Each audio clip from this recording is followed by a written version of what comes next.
भारतीय अंतरिक्ष यात्री शुभांशु शुक्ला से जुड़ी कुछ ऐसी खबरें जिनके बारे में जानकर आप हैरान हो जाएंगे।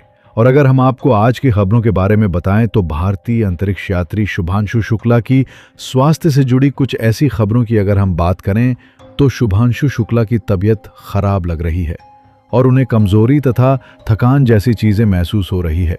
आखिर इसके पीछे का कारण क्या है, हम आपको इस वीडियो में बताने वाले हैं। लेकिन अगर आपको हमारी ये वीडियो इंटरेस्टिंग लग रही है तो आप हमारी इस वीडियो को लाइक करें और चैनल को सब्सक्राइब करके बेल आइकॉन को एल पर प्रेस करना बिल्कुल भी ना भूलें, ताकि ऐसी ही और भी स्पेस से जुड़ी और भी नॉलेजेबल वीडियो का नोटिफिकेशन सबसे पहले आप तक पहुंचे।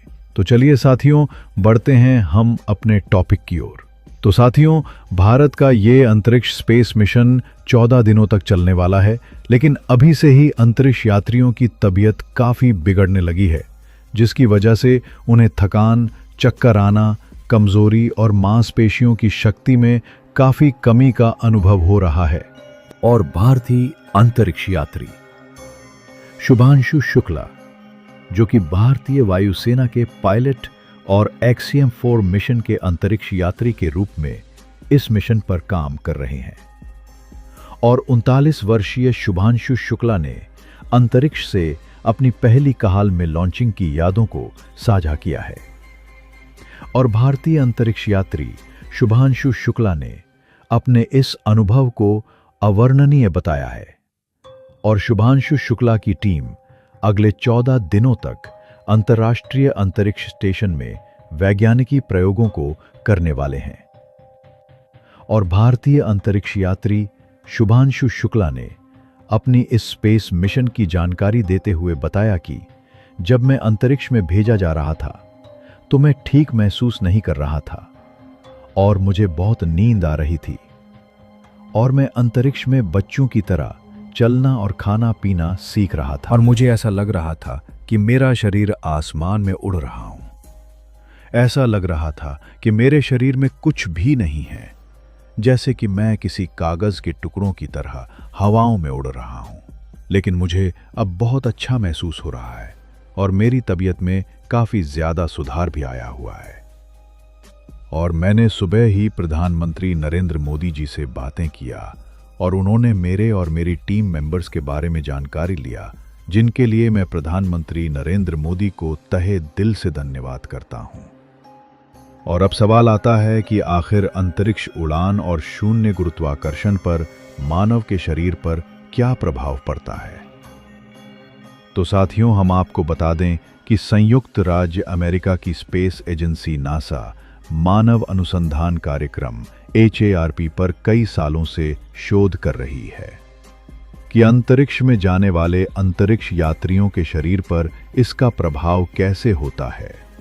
और जब अंतरिक्ष यात्री अंतर्राष्ट्रीय अंतरिक्ष स्टेशन से निकलकर कक्षा से चंद्रमा और उसके आसपास और उससे आगे के गहरे अंतरिक्ष स्थानों पर यात्रा करते हैं, जैसे मंगल अभियान अंतरिक्ष यात्रियों को 3 अलग अलग गुरुत्वाकर्षण स्थितियों से अवगत कराता है और मंगल ग्रह पर रहने और उसे पर काम करने वाले चालक दल पृथ्वी के गुरुत्वाकर्षण का लगभग 1/3 अनुभव करते हैं। और कई ग्रहों के बीच 6 महीने की यात्रा के दौरान चालक दल भारहीन हो जाते हैं। और जैसे ही एक गुरुत्वाकर्षण क्षेत्र से दूसरे गुरुत्वाकर्षण क्षेत्र में प्रवेश करते हैं तो उन्हें काफी ज्यादा मुश्किलों का सामना करना पड़ता है। और अंतरिक्ष की गति की बीमारी कई चालक दल के सदस्यों को प्रभावित करती है, जिससे उनके लिए चलना और शरीर का संतुलन बनाए रखने तथा अपने हाथ और आंख तथा सर और आंख की हरकतों का समन्वय करना पड़ता है। और उन्हें एक स्थान पर खड़े होने में काफी ज्यादा मुश्किलों का सामना करना पड़ता है। और जैसे ही वे अंतरिक्ष से अपने घर पर वापस आते हैं तो उन्हें प्राकृतिक गुरुत्वाकर्षण के साथ उन्हें काफी ज्यादा तालमेल बिठाने की जरूरत पड़ती है, क्योंकि जिस प्रकार वे अंतरिक्ष में अपने शरीर को ढाल लेते हैं उसकी वजह से उन्हें पृथ्वी पर फिर से काफी ज्यादा मुश्किलों का सामना करना पड़ता है। और फिर वो एक सामान्य मानव की तरह पृथ्वी पर चलने फिरने के लायक हो जाते हैं। और नासा के अनुसार अंतरिक्ष में वजन सहन करने वाली हड्डियां हर महीने अपने खनिज घनत्व का 1% से 1% खो देती हैं।